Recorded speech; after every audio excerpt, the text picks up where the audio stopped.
Hello, ladies and gentlemen, and thank you for joining us for another episode of the Wilds on Film podcast. This time, as you all know, we here at this podcast are amazing comic book movie fans. And by amazing, I mean we like them all pretty much. And today, we want to discuss a film that is just, for some reason, seen as one of the worst things out there. And we think it's highly underrated. So today we're going to discuss Elektra. I have with me today two people who I have found that actually agree with me on how underrated and underappreciated the movie is. And I am glad to have with me someone who has finally seen Elektra for the first time. I want to introduce one of my co-hosts today, Chris. Yeah, that's me. It is the first time I ever saw it. I didn't know what to expect of it. Really, I didn't know much about Elektra, but I was pleasantly surprised. Just say Good. that. Oh, good, good. I'm glad to hear that. And also with us, as usual, Ulysses. Hey guys, not since I saw Roger Corman's Fantastic Four did I had an even better experience than when I did watch Elektra. Oh, that's a good comparison. I It hadn't is. thought about that. There's a lot of lines we could draw there. All Yeah. right. Today, we want to start by discussing how awesome Elektra is by me asking you two what you knew about the character before seeing this film. Chris, what did you know about the comic book version of Elektra? Pretty much all I knew was she was an assassin. That's about all I knew going into it, So, and you're going in pretty raw right there. pretty Yeah, blind. yeah, nothing. All right. Do you even know her last name? No, I don't know. Okay. Were you gonna say Ulysses. Ninja? I Last hope name so. is Ninja. That would be, dude. If I had that as my last name.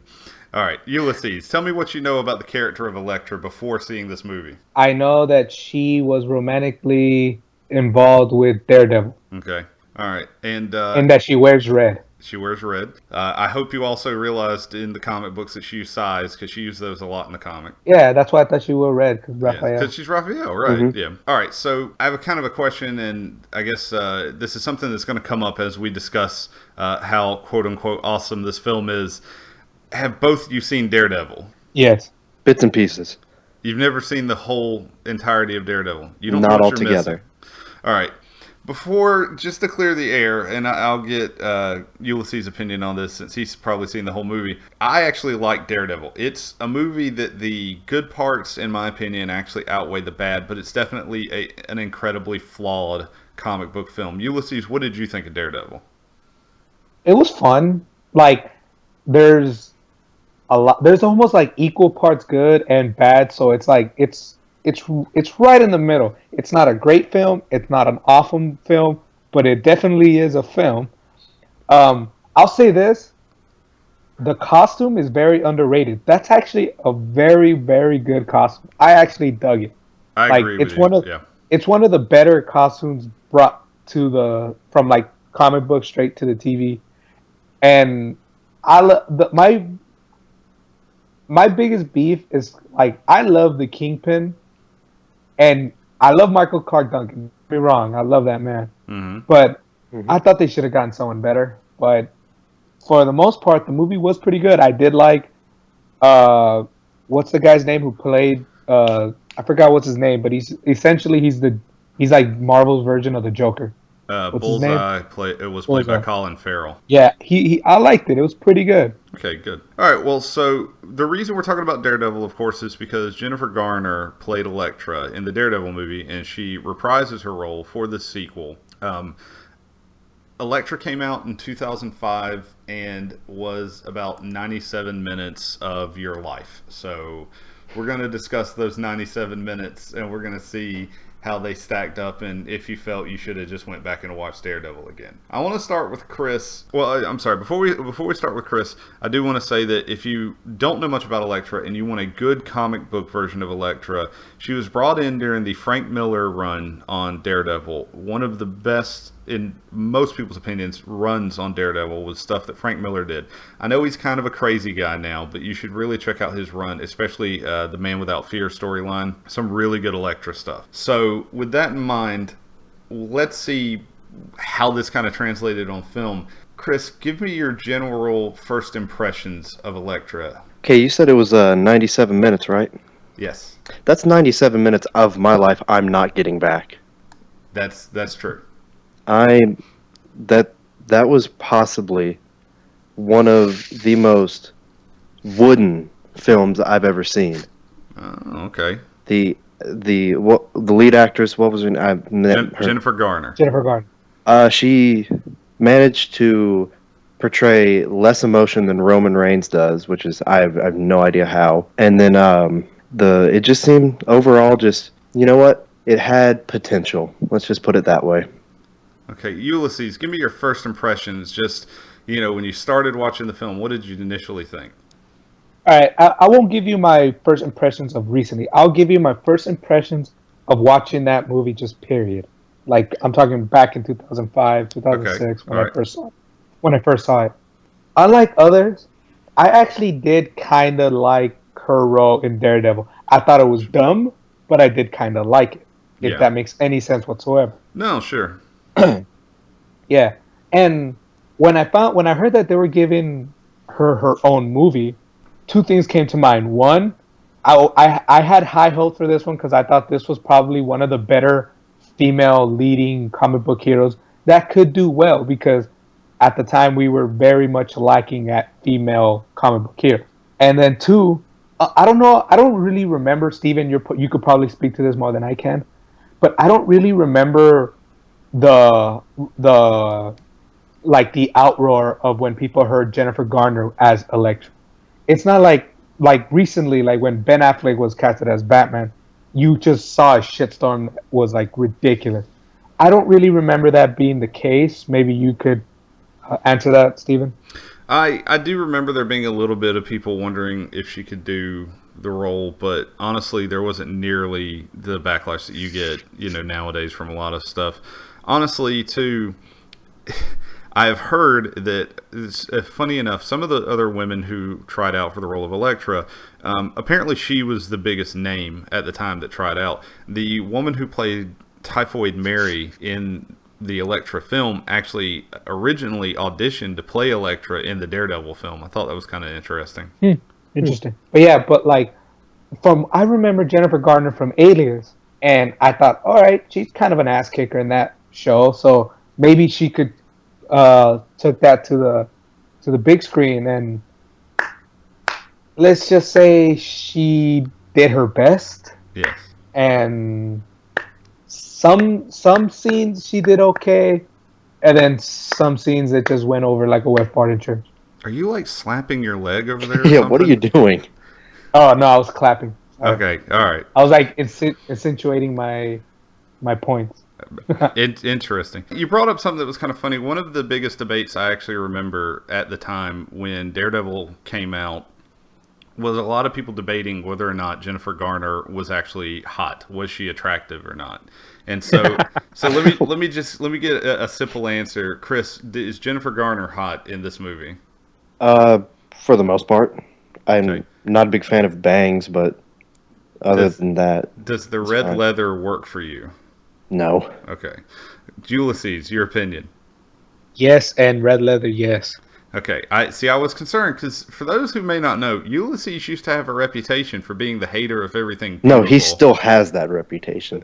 He hasn't changed. He hasn't changed from his ways. He still hates everything beautiful. This is a man who doesn't think Jennifer Lawrence is attractive. No, she's not.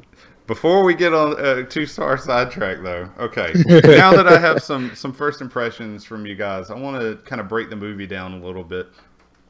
We begin with this animated intro video for Elektra that, to me, you have to be a certain type of film for those to really work. Like, I don't know, like fantasy films like Conan and, certain films make those work. In films like this, though, to me, they seem just over dramatic and kind of pointless stuff that could have it was all exposition that could have been put into the story and didn't need its own little beginning. I thought they should have just started with the first scene of the assassination. What do you guys think? That you're talking about that little intro part where she kills that boss for no reason, Yeah, for a reason, but it really added nothing to the plot whatsoever. I think it should have started with that. Before that, though, was like an animated intro where the voice actor who does Stick, Terrence Stamp, is kind of giving this whole, like, there's a war going on, you know, with these two parts of the hand or whatever. Oh yeah, that I kind of repressed that from my memory. Right. Ulysses, what did you think of the little intro there?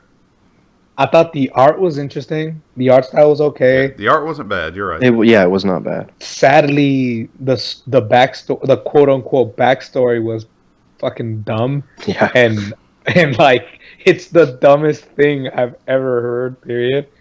It's Right. like, it's sad when they put so much effort into like something so beautiful and something so nice as that art, and literally the guy on the microphone is just telling you, like, listen, just look at the pretty pictures. All the things I'm saying means nothing. So enjoy the pretty pictures. And I really hate to agree with you on that, but it's true because I'm someone, you know, I know a decent bit about the character and about the history of the hand and her work with it and everything. And, like, I was still confused. I was like, wait, what are you saying is going on?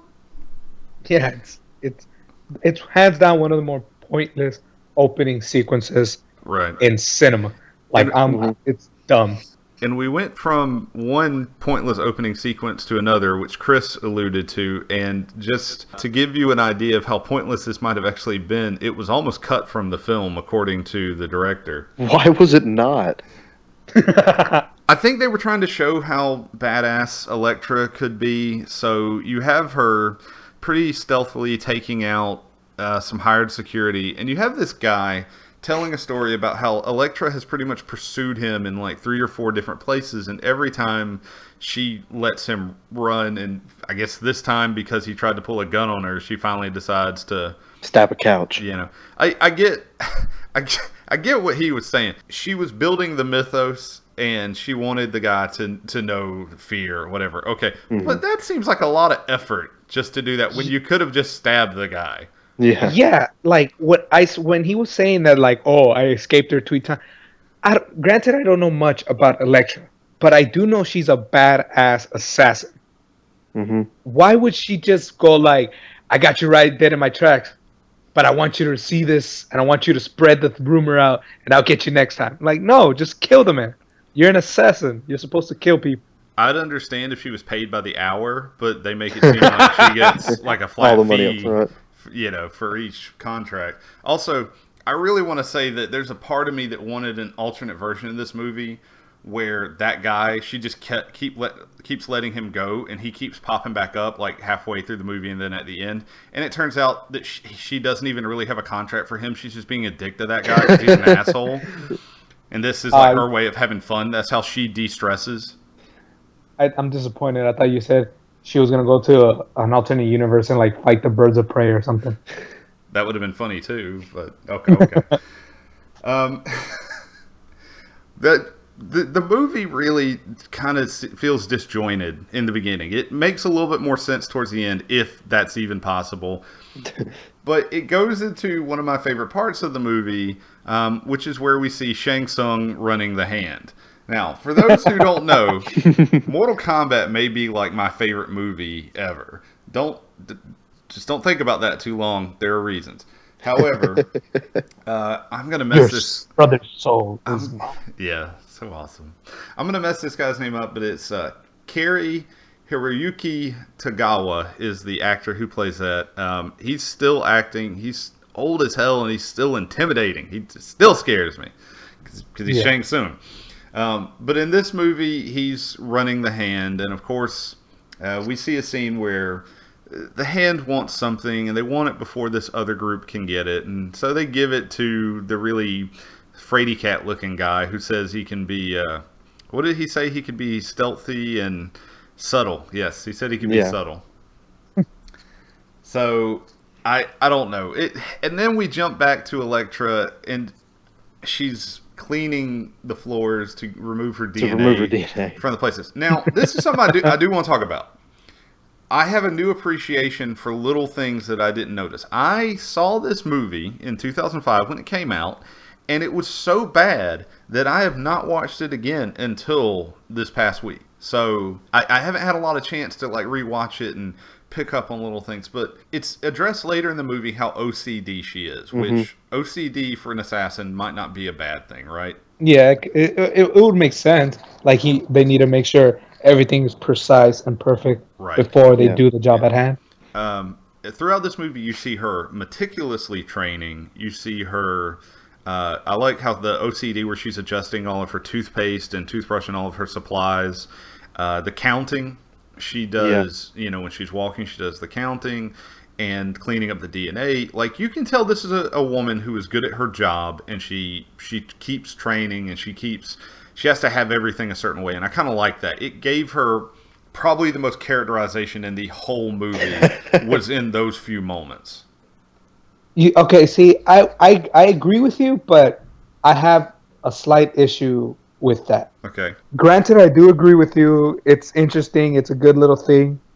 It's just too damn bad they portrayed her like a fucking crazy person. Like, they don't make it seem like quirky or interesting. They make it seem like it's crazy. Like, the scene where she just walks around, looks on the floor, goes 1, 2, 3, 1. It's crazy. It doesn't seem interesting. It seems legit insane. So you're afraid they overdid it and make her look more like she's one step away from losing it. Yeah. Chris, what do you think? Is she crazy, or is she just that damn OCD? She's crazy. Oh, okay. I was feeling the same way. Like, they're overdoing this. I mean, I get it. She's OCD. You don't have to point that out every other scene. Yeah. But they made it a borderline on, is she crazy? Is she not? When in reality she shouldn't be. See, yeah. And what Oh, there were scenes where I thought they did it very well. Like when she looks at the girl, and we'll get to all that in just a minute, and she asks her, "Are you counting?" And because that's something an OCD person would think. And so I don't know. And then later when the girl actually calls her out being OCD, that was a little too blatant. I kind of see where Ulysses is coming from. I can almost understand that they overdid this part a little bit. What did you guys think about her douchebag assistant or agent? Sorry, McCabe. Let's just say when we get to it, I'm just very happy of his outcome. Right. Yeah. Okay. All right. So after McCabe comes, gives her the money, which I think another one of the little detail things is she picks up the money and judges the weight. And then apparently just from that knows, that he gave her the right amount of money. And I was just like, wait a second, hold on. But like, this could be either 100 pounds worth of like money or 100 pounds of like potatoes. Is that something they teach you in assassin school? Is how to count your money without actually looking at it? Contract. You know what? That'd be school, yes. Okay, sure. That'd be kind of cool. Like, how much money is this? It could be either like 100 ones or 105. No. Congratulations, Ulysses is now the world's worst superhero. He can count money just by holding it.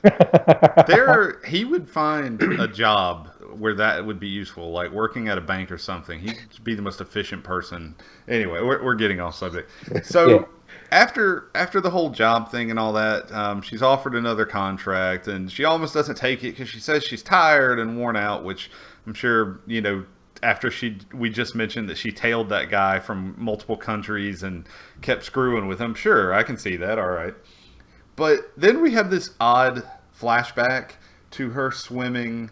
And this is also the part where I remember thinking, yes, get to see Jennifer Garner in a bikini. And it just really didn't. No. Okay. That was kind of a letdown. But then we had the swimming flashback with her dad pushing her and everything. And to me, this is where they wanted more of a character build, but this didn't work for two reasons. One, it's cliche. Even in comic books at this point, I'm just like, you could have shown other ways of her pushing, and I know why they chose that way, but it just didn't work for me. Also, this is when I was very distracted by the fact that although Jennifer Garner is an attractive woman, she has some of the most odd facial her expressions and reactions to certain things. Like, it was literally distracting in a couple of scenes. What did you think, Chris? Like, you're trying to say is like her expressions aren't matching the mood of the scene, like what she's trying to portray. That, or sometimes she overdoes it. There were a couple of scenes where I just really thought she was overacting with her facial expressions. I feel the same way. And in most scenes, it seems like she's trying to go for this, I don't know what you're talking about. I'm insane. I'm not. I'm insane. I'm a badass. I am just just anything. But she tried to do that too much. That look that she gives everybody is just incredibly stupid. But Okay. yeah, she's trying to go over. What do you think, Ulysses? Her facial movements throughout the movie remind me of one thing. Have you seen her cinematic classic 13 going on 30? No, I have No. not. Well, yeah, go ahead and watch that movie. And in that premise of that movie, she's a 13-year-old girl, like mentality stuck into a 30-year-old.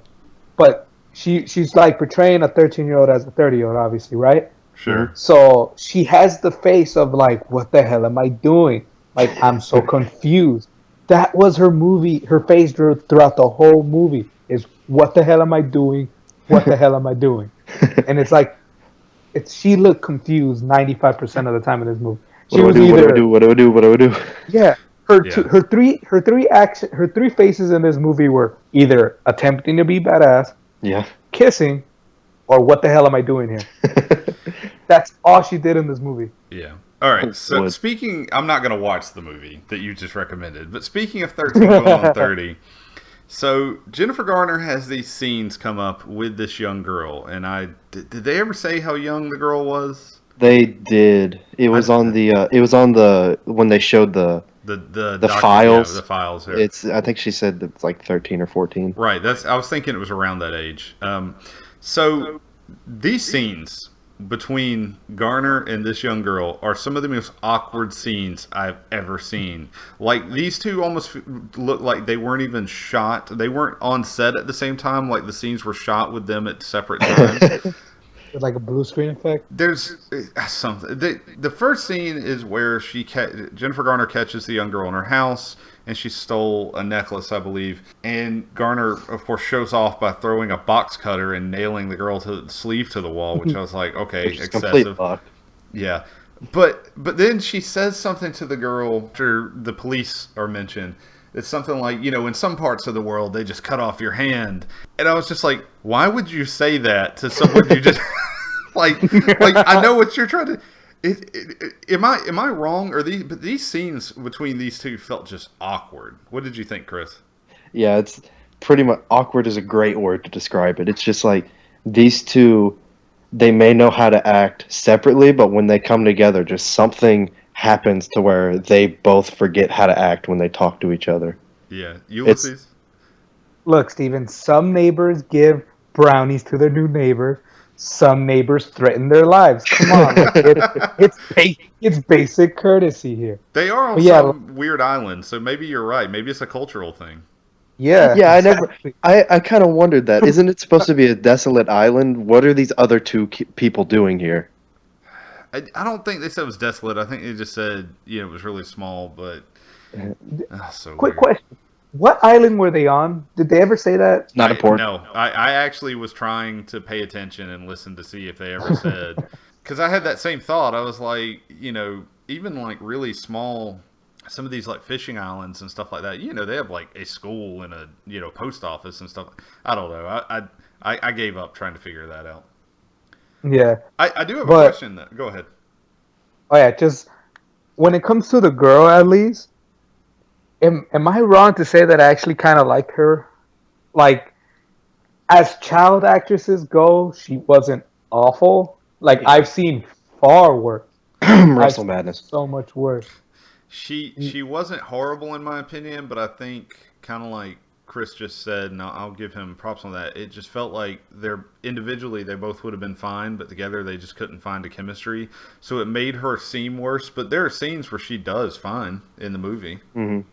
Yeah, like, I didn't see her character, like, less annoying.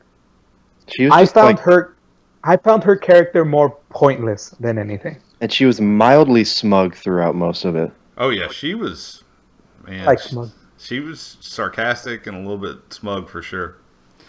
So this kind of brings us to probably the most boring dinner scene in cinema history, which I got to say two things. One, I have no clue if she's a known assassin. Like, the guy at the beginning of the movie who she was hunting said her name's Elektra, and his security people knew who they were talking about, but yet she goes around while on a job introducing herself as Elektra.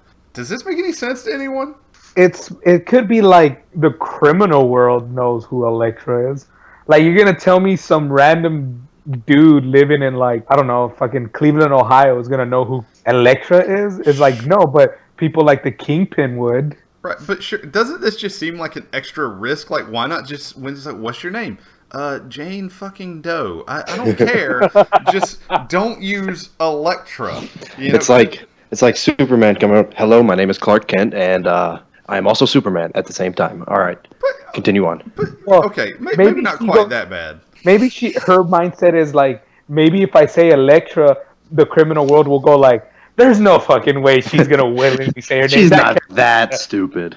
Yeah, that's not our Elektra. Let's go keep looking for her. I don't know, but even later, you know, the dad says in a later scene, he's like, "Oh, we knew who you were when we first met." He's like, "As soon as you rented out the house, I knew you were here to kill us." And okay, that brings up a whole mess of other questions that we won't even bother going into. But I don't know. Obviously, they knew who she was, but this is one of the most boring dinner scenes. And and it's Christmas for some reason. It's Christmas on this island. And I spent the rest of the movie wondering if the character of the dad even needed to be in the film. No. How about if there needed to be a film in the first place? Okay, but there was a film. Let's keep it to that. What did you guys think of the character of Mark Miller? Pointless. Exactly. Pointless. One, her love interest is supposed to be Daredevil. We don't need another one. Two, why is there a love interest in the first place? I want to see a badass woman character being that. A badass. I don't need her to subject herself to essentially just wanting a man. You downgrade her character so much to like being a dope ass assassin to just like, you know what? I'm gonna be a typical woman and fall in love with a man that I've only known for less than 4 days, and she like falls in love with the guy. You downgrade the character so much. Do they even show much love between those two other than that one scene that they kiss? They kiss in two scenes. They kiss in two scenes because they have the same joke in both scenes, Look, which really just felt tacked on. I agree with Ulysses. One, he's right that it kind of hurt, I think, the character for her to just fall in love like that really quickly. Or maybe she was just enjoying the moment. I don't know. But I don't think it helped the character at all, and it probably did hurt her a little bit overall. But I felt that the Elektra and the girl, I'm not saying that they needed to have a kissing scene, but God, come on. But what I'm saying is that they had a stronger relationship. There was more of a connection between those two, and I would have rather them taken those two scenes with the dad and taken more time to build the relationship between Elektra and the girl. I think that would have actually helped the movie more. Yeah, because it actually seemed like Elektra cared about what this girl does and how she doesn't want her. Initially, she doesn't want her to become exactly like Elektra doesn't want the girl to become exactly like Elektra because she knows the road she's taken and she doesn't want another person to go through that. That was kind of interesting how they did that, but it's just like you said, if they just left the father figure out entirely, it would have made the movie a little bit better. Yeah. Then of course, like the thing that even if you hadn't already seen the movie before, that everybody sees coming is, turns out the people she's there to contract, that the contract is for, are the father and daughter. And there's this scene, one, I love the scene where she's assembling the crossbow again. Not the crossbow, I'm sorry, the compound bow. It made her look like a badass for a minute again. But then she has this really awkward scene where she's about to shoot, and then they're flashing the documents that she read about them, and will she do it, won't she do it? That scene felt very awkward because they had the subtle dinner scene, and then everything else, it didn't feel right. It felt like it was sandwiched incorrectly.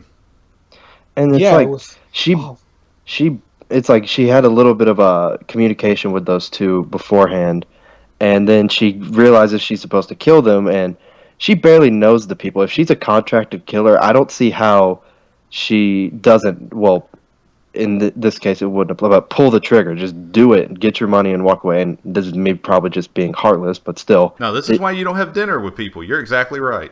Exactly. She didn't want to do the dinner in the first place. Anyway, whatever. She would have done it, would have made the film more interesting. Then I don't know. Just do you have any thoughts on this? It was awkward. You have any thoughts on this, Ulysses? When I saw that scene, I was hoping for one thing. I was actually hoping she would have just killed the father and like somehow she because because they've combined, they probably had like 4 scenes already at this point with a grand total time of like 5 minutes. You could tell there was even though we discussed the lack of chemistry between Elektra and the little girl, which what's her name? Like Abby. Interesting question. Abby. Okay. Abby. Between Elektra and Abby. Somehow there was even less connection between Elektra and the guy.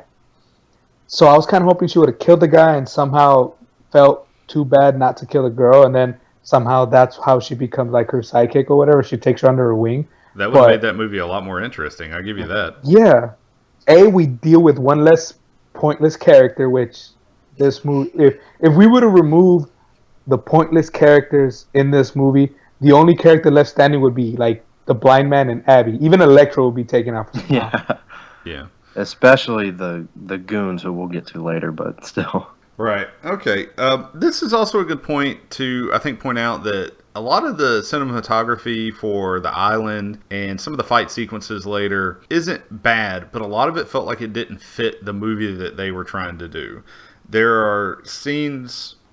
I guess one of the best ones is the scene that's coming up with the Elektra, of course, refuses the job and she's about to leave. So they send other people to, go take care of it, which are, you figure out later, the guys from the dude in the boardroom that said he would take care of it subtly. So they send these 2 ninja, and there's a really cool scene where he's on the roof and it's raining and you have the lights from the Christmas, and the dad's about to go out and probably about to get ganked, if he had stepped out about 2 steps further. But the cinematography just doesn't feel like it really belongs.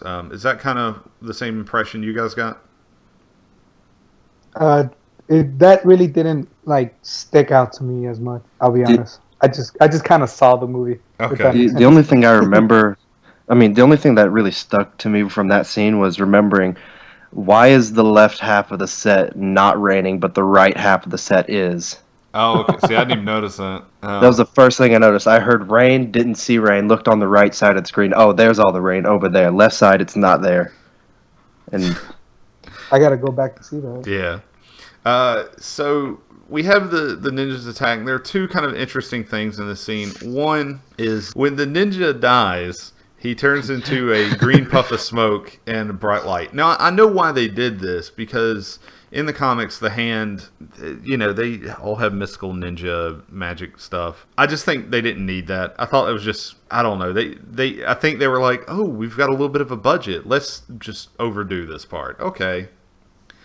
2, this is also where we see Elektra has a form of clairvoyancy or precognition, really, is what it would be called, where she can kind of tell what's about to happen before it happens. Now, in the comics, the initial version of Elektra, for those of you who may not know, is just a human, extremely well-trained ninja. When she dies, she is given to the hand, and the hand resurrect her and train her, and then she started, demonstrating some levels of psychic and telekinetic powers and stuff like that. Honestly, most people, when they write her, don't touch on that stuff a lot. It just depends which version of Elektra you're reading, as is with a lot of comic book characters. What did you guys think about the whole sequence about her having this ability and dealing with the ninja and everything? We'll start with Chris. I remember thinking, because I didn't know about this power at all, and then I just see her get stabbed by those ballistic knife type things. Right, yeah. And then I hear the other 2 die. I'm like, what? Where are they going with this? How does this anything? And then it's like they drag on. It's like almost like kind of an end of the movie type of feel where everything's panning out. And then you realize they go right back in, and it's just like, oh, she has a power. Suck She your saw mom. this coming. Oh, okay. This is an M. Night Shyamalan twist. Whatever. Knows what's happening, kills the ninja, and then goes on with her life. Okay. Ulysses? I thought that whole thing was ridiculously unwarranted and pointless. Yeah. I thought the movie would have been somehow better if they would have just kept it with Elektra just being badass assassin that she is. But for you to like just like how Chris says, when she does that stupid thing, the first thing you see is she gets stabbed. And my first thought was like, well, that's one way to get the air out of the balloon.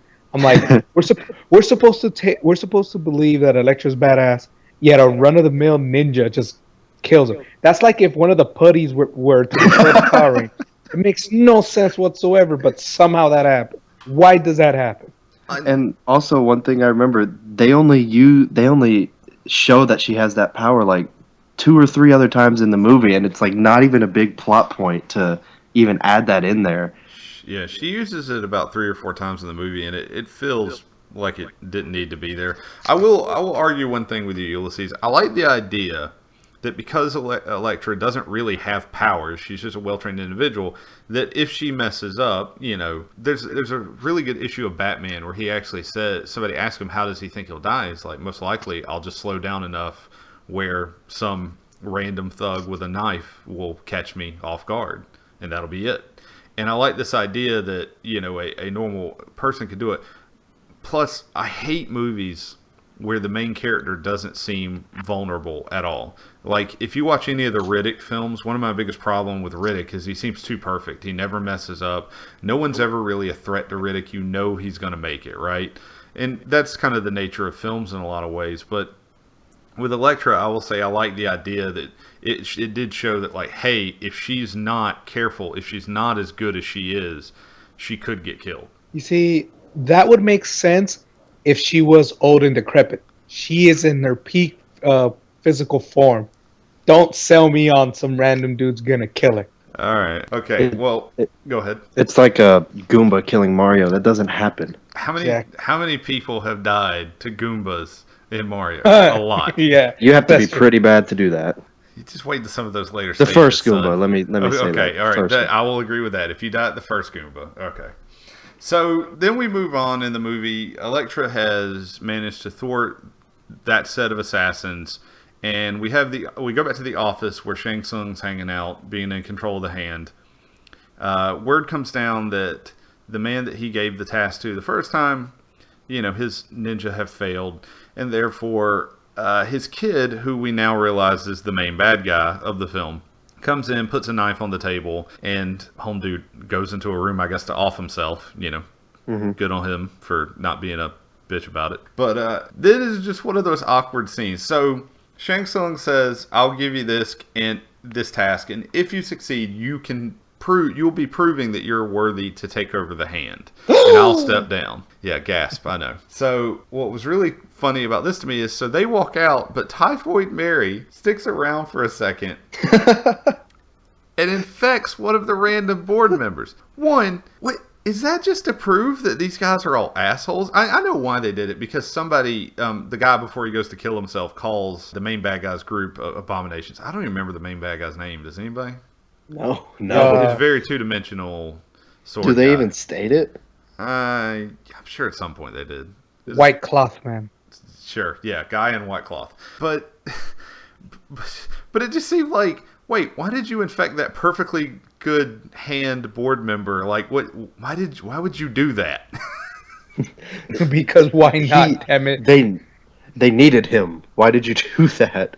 Oh man. Oh, okay, to prove that you can kill people with kissing. I guess, yeah. It was to show off powers, and I guess to show that they, this group really doesn't give a shit. They're there to cause trouble, right? But they showed off her powers enough. Every time she walked by something, it died. I don't know what they were thinking. That was just an awkward scene. I used to think that Stick was one of the best parts of this movie. And Terrence Stamp does a decent job, but he kind of overdoes it. Like, he's a little over dramatic. But they go to Stick for protection, because what you kind of get from the flashbacks, if you're paying attention, is that Stick has his own group of ninja, which are the other part of the hand that help to train Elektra. And we're going to get more into that later, because that gets really confusing towards the end. I do love that in the pool hall, Stick basically whoops Elektra's ass, because he is supposed to be, this is the guy who trained Daredevil how to fight in the comics, and he's supposed to be a badass. So what did you guys think about that, Ulysses? I love Stick. It's sad that he didn't come out in the actual Daredevil movie, if I'm not mistaken. Right. but he is awesome. Like I want to say, I remember the Daredevil episode from Spider-Man the animated series when they were Yeah. talking about his backstory and he came out. Man, that was awesome. I thought that was so cool. But I like the actor. I don't remember his name again. Terrence Stamp. Him. He's enjoyable as hell. He was one of the more. He was probably the brightest spot of this movie. He was probably the most enjoyable person. Yeah, he was, and I will say that unfortunately I actually liked him a little bit less watching it the second time around. What were you gonna say, Chris? I was just agreeing. I think I remember at one point thinking in the movie, I don't want a movie about this girl. I want a movie about that guy. He seems to be more interesting than any of these other people, and he can't even see. And I love it. Was a little cheesy what he said when he was first introduced. Well, not first introduced, but when he was playing pool or whatnot. He said called his shot or whatever, and then the guy goes, "No, you're only supposed to call your first one." He said, "I did only call my first one." I was like, "Oh, Yeah. okay, whatever, get through it."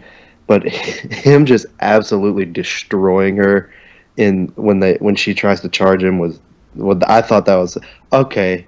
This guy's awesome. I want more of him. Yeah. I didn't get more of him. You kind of do. Kind of. Just a little. Anyway, let's move on so we can get that. So we have the bad guys attack Elektra, the dad, and the girl, Abby and Mark. Can we all agree that the tattoo effects for Tattoo, the villain, were pretty cool? They were. Yeah. There was a good concept. I liked it. It was like, okay, I can see where you're going with this, but then when they first introduced it on how he had the bird and whatnot, they used it too much. Yeah. Like, I know he's always watching, but like every other cut would be to a bird. It's like, oh, is this guy this?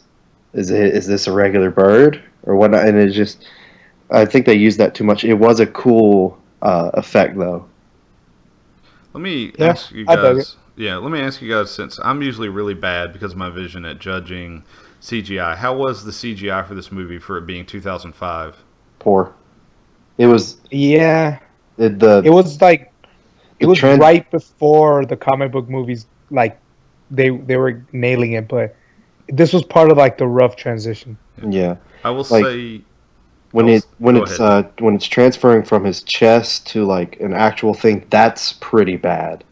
But like the end product of where it's like that is like what it's supposed to be isn't. It's good for the time. Let me put it that way. Yeah. I will say that it looks like they used a lot of lens flare to cover up some of the stuff that they couldn't make look great on screen. Mm-hmm. So, but as you said, that this was 2005, so we have to keep that in mind. The three heroes escape to join McCabe at the farmhouse, which is probably the longest, most boring scene in the movie of long and boring scenes. It was in this scene that I really couldn't figure out if Abby annoyed the shit out of me or if I really liked her as a character.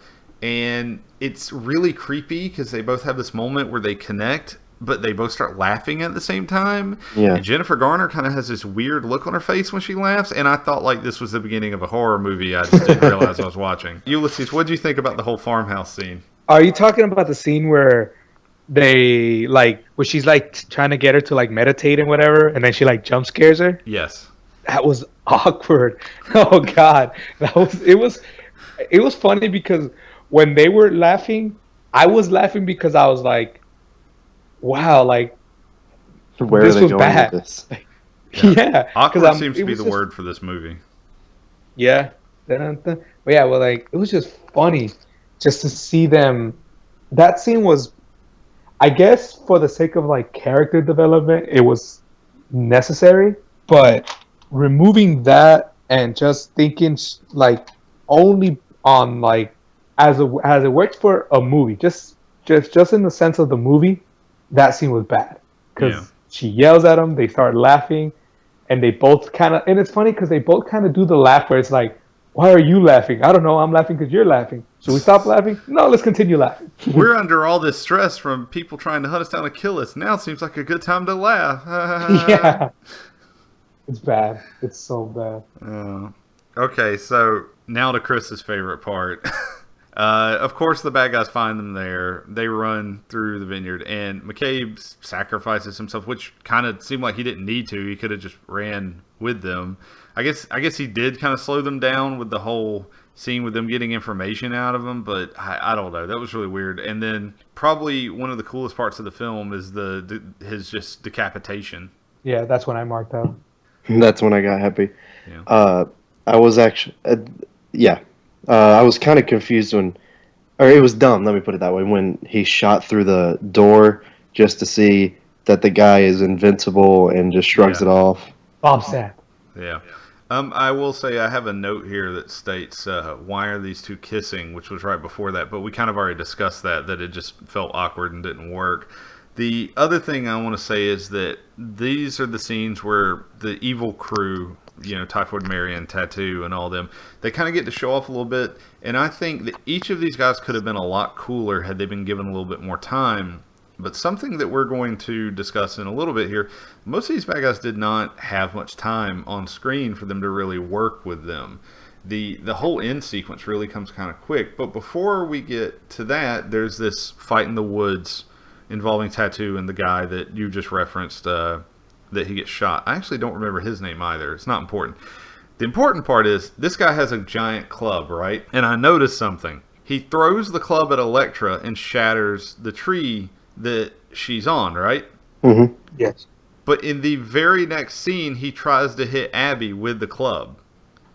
He takes a swing at Abby with the club. So, did he have another club? I'm assuming this is just an editing mistake.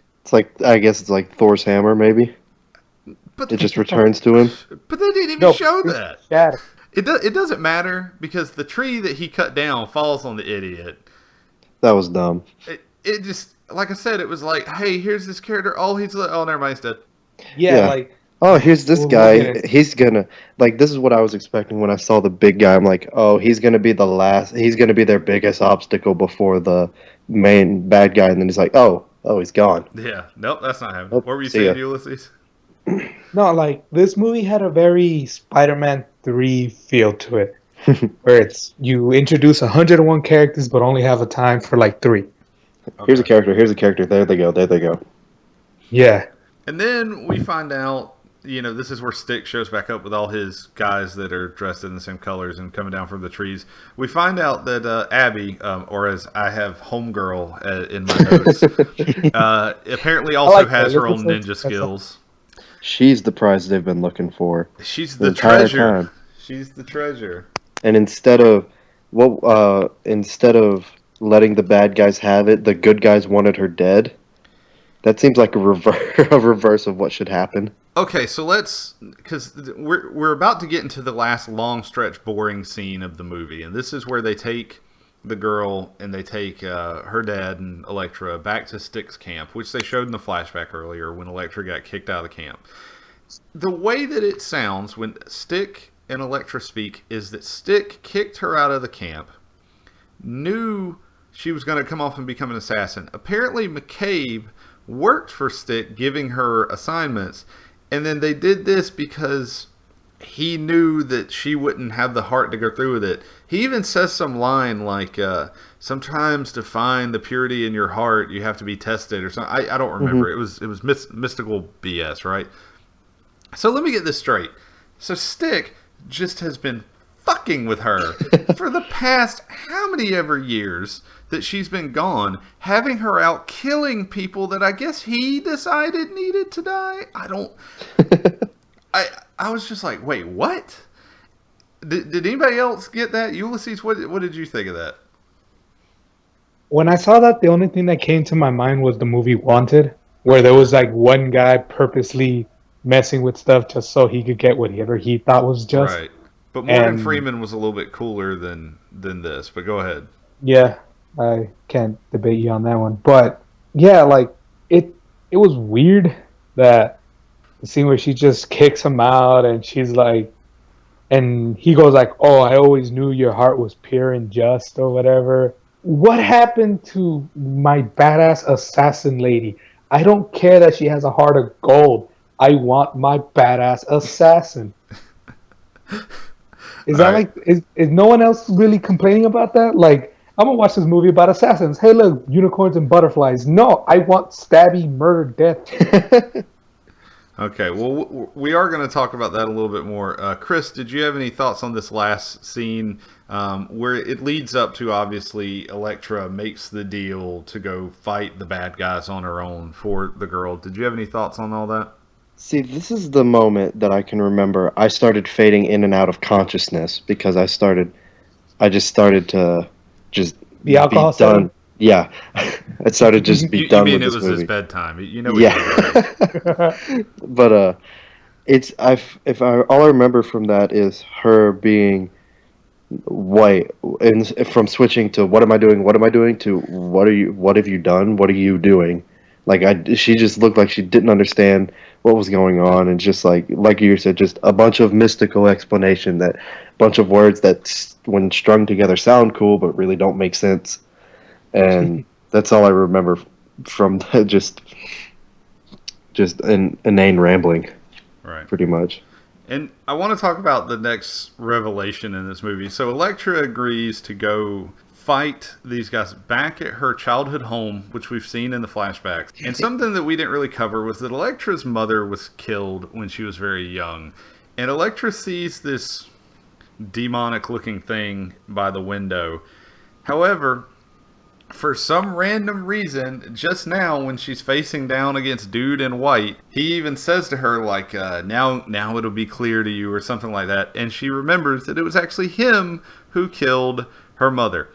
Once again, this felt so tacked on that I just almost didn't even make a note about it because it was just like, oh, okay, But It's like I guess that's why he's the bad guy, because he murdered her mother. I saw that scene. I thought two things. One, so the bad guy did bad things. What a damn shot.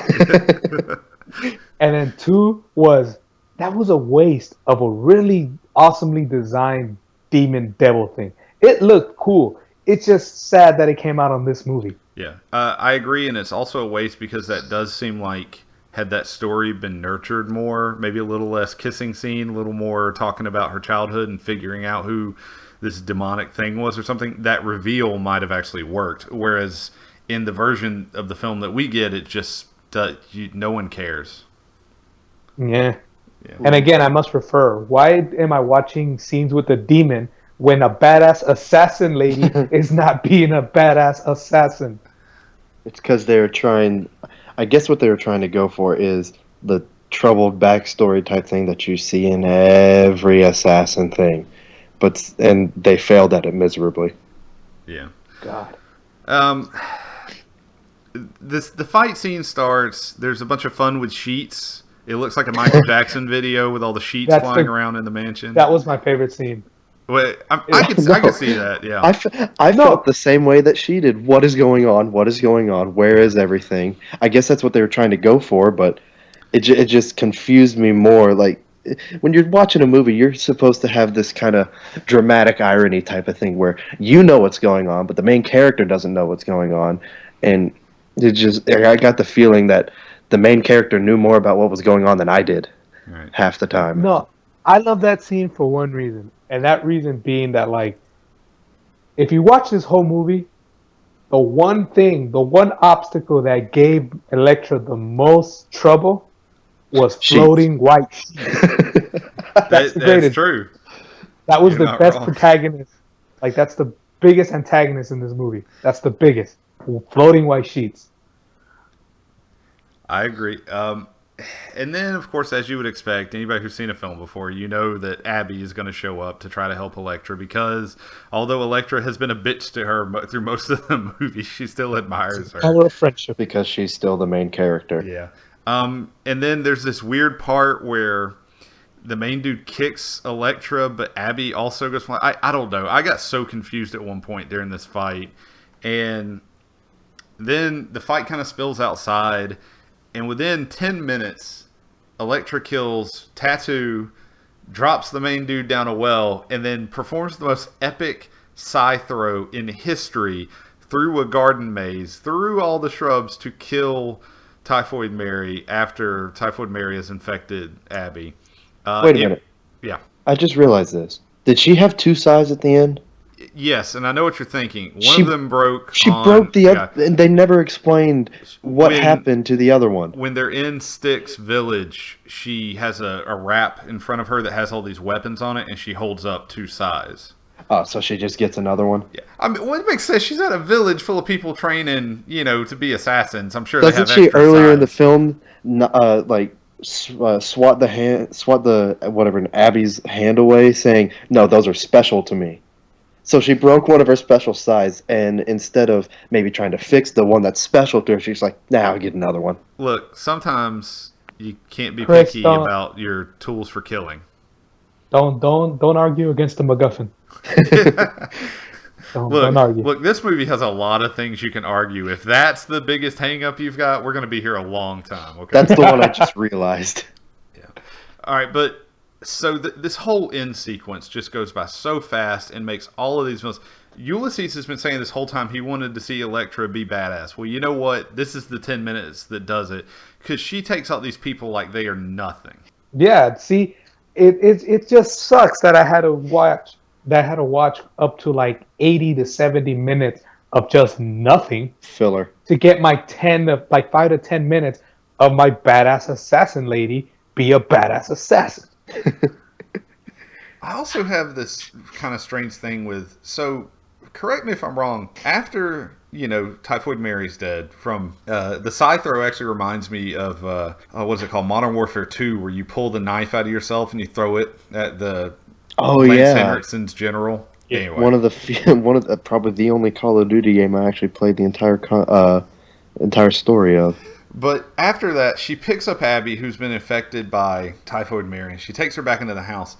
And it looks like she rubs her hands together and is trying to do some Mr. Miyagi, like spirit healing at the end. Is that what's going on? Did anybody else get that impression? She's trying to do to her what Styx did to him. What Styx did to her. Right. Okay, I got it now. That I actually didn't catch that at first. I was like, "What the hell?" And it just made me want to go watch Karate Kid. No, but like going back to her facial features, how she portrays her, how she acts. Watch that scene again, and her face just literally looks like hands. My hands. Maybe hands could heal bullet wounds. Ha! And it's I've been trying to fight the hand all along, but these hands will save the life. Yeah, she has the face of like, I've been killing with these hands when I could be saving lives. It's the worst face ever. Then she goes on to become a doctor. Elektra MD. Buddy. She's gonna be one of those. You're gonna see her on like those shows where like the power of Christ compels you, and she heals people like that. So after all this, Abby, of course, is safe. There's another awkward kissing scene. Stick gives some advice that sounded like a bunch of gibberish, and we see Elektra Nachios walking through the gates of her family home, going off to do whatever the hell she's gonna do. I actually have a question. So this is my first question. What do you think Elektra did next? Let's start with Chris. Got that rest she wanted at the beginning of the movie. Okay, so she went and took a vacation. Ulysses, what do you think Elektra did after this? Hopefully went to go look in a mirror and go, wasn't I a badass assassin lady? I'm going to do that now. Yeah. Oh, man. So, just to talk about the end of this movie, as if the movie wasn't bad enough, I made the mistake of leaving it on while I was writing up notes for the movie, and the music at the end is horrible. I don't know if y'all listened to it. No, I stopped it as soon as the movie stopped. I also I want to thank Dwight for letting me borrow. He had for some reason a DVD copy of the movie. I don't know why. His version came with a whole separate disc of special features, and I for like 3 seconds, like I actually put the disc into my computer. I was gonna watch it, and then I realized no, I don't need to torture myself any further. Let's be honest here. It wasn't his copy. You're just using that as an excuse. It's your copy. You know what? If I owned the copy, I would own up to that. But I can't actually, because I don't own a copy of that, and I don't own a copy of any of the other really horrible films. So overall, let's get just the briefest of things. As a whole movie, Chris, what did you think of Elektra, and would you watch it again? No and no. So that's you it. Just think no. So somebody comes up to you and says, "Hey, what did you think of Elektra?" Your exact words, just say no. No. All right. No, and then run away. I'll go with that. Ulysses, give me your brief description, and would you watch it again? Okay. As a guy who went into this movie not really knowing anything about Elektra, as a guy who likes just to sit back and watch a movie as just that, I like to go and watch a movie as just an enjoyable experience. It's not half bad. Like, I know we just went on and we tore this movie to pieces. Yeah, you wouldn't know it But wasn't half bad if you just listened to this podcast. Go ahead. Yeah, but I don't get me wrong. I understand where all the hatred's coming. I understand where all the disappointment's coming from. I get it. You could like how many times did I complain about her not being an assassin? And as just a movie watching experience, as like a popcorn, like as just for me, just to like, hey, I'm doing nothing for 90 minutes. I'm doing nothing in this time anyway. Let me just waste more of my time. Go watch Mortal Kombat instead.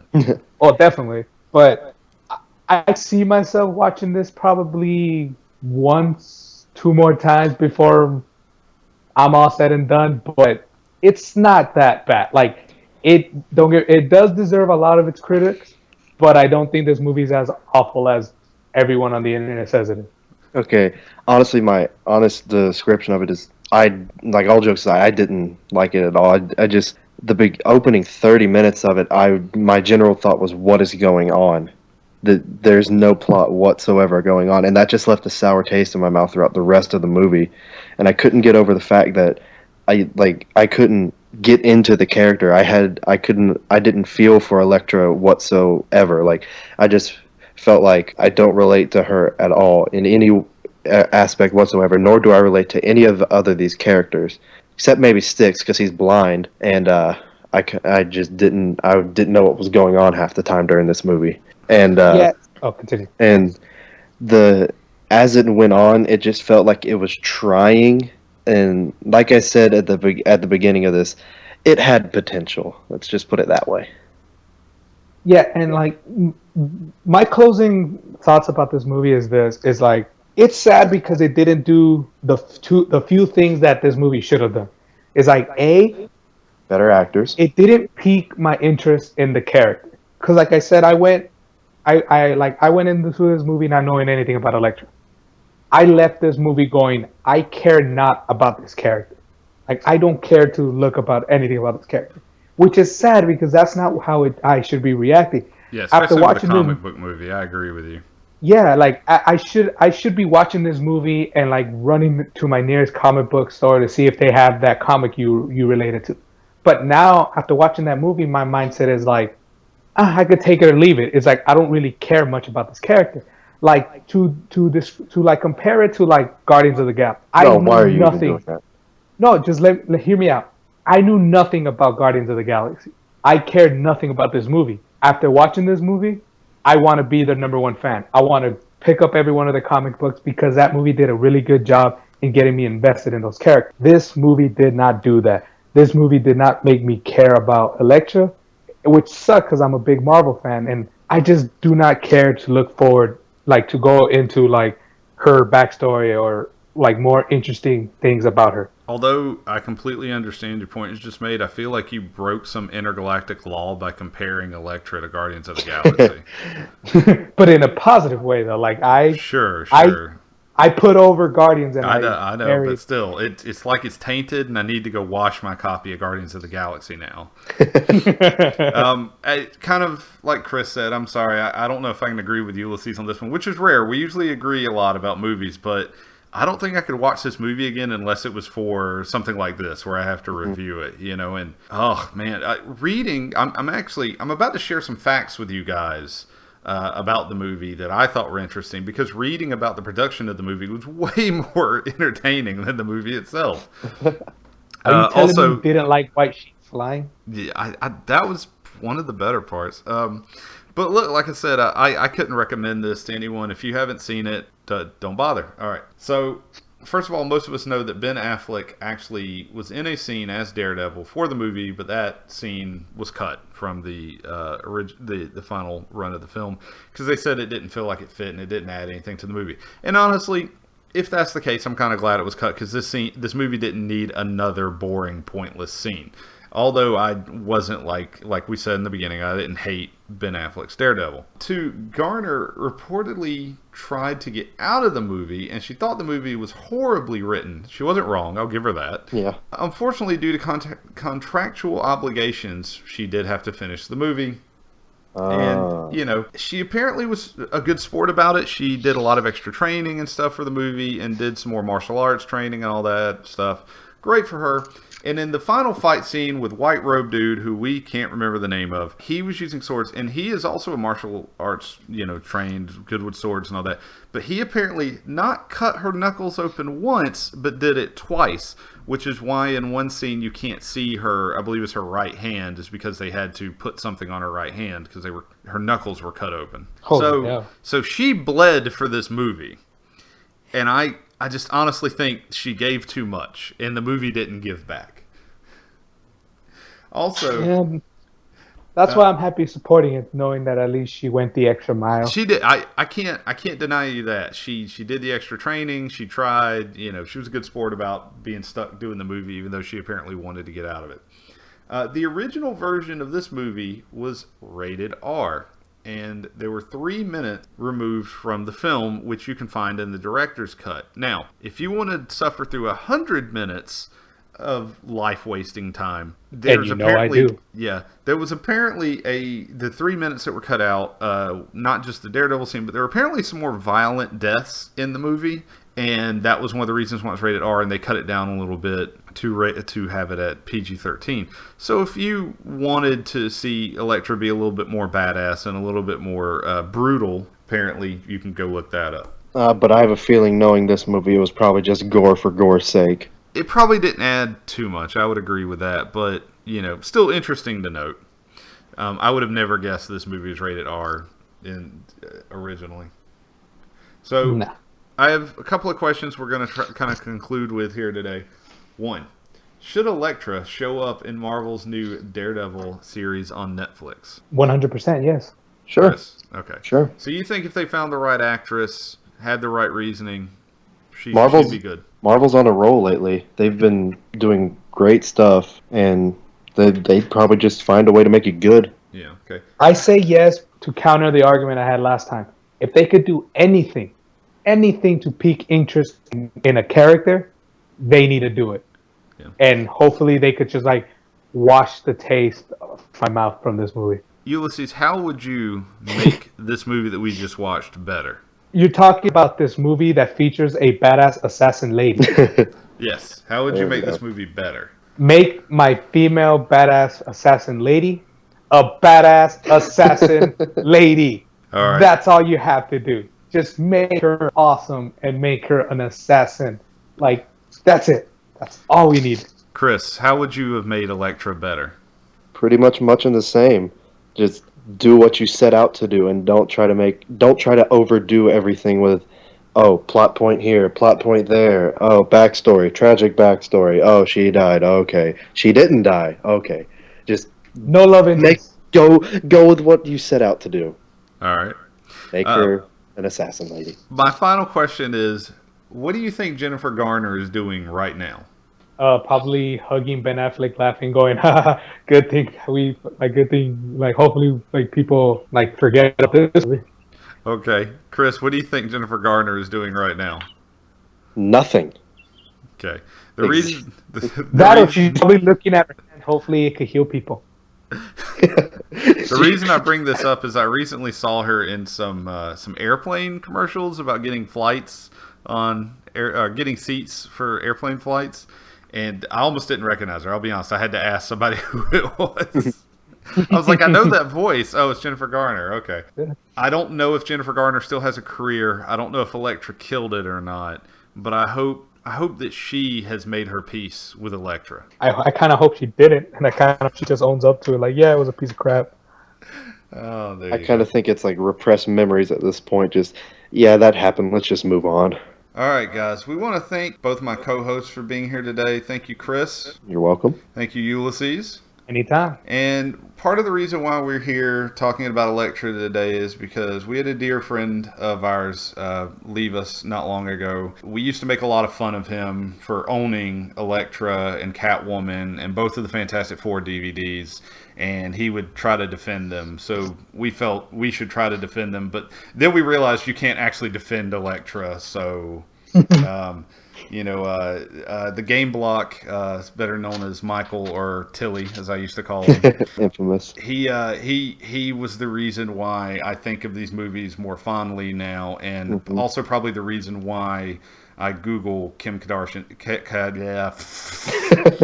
You want to try that again? No, Kardashian's ass more than I used to.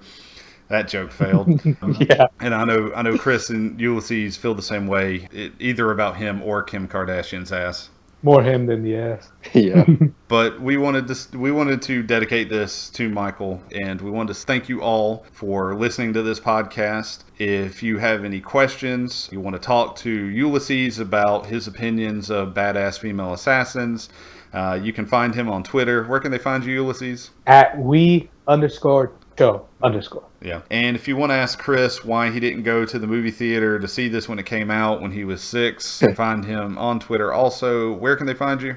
At Heel Seekoff, down in the description. All right. It'll all be down there. And you, of course, know to find me on Twitter at Stephen Wilds. And until next time, this has been Wilds on Film, and next time we'll do something better than Elektra. Maybe. No promises. Y'all have a good day.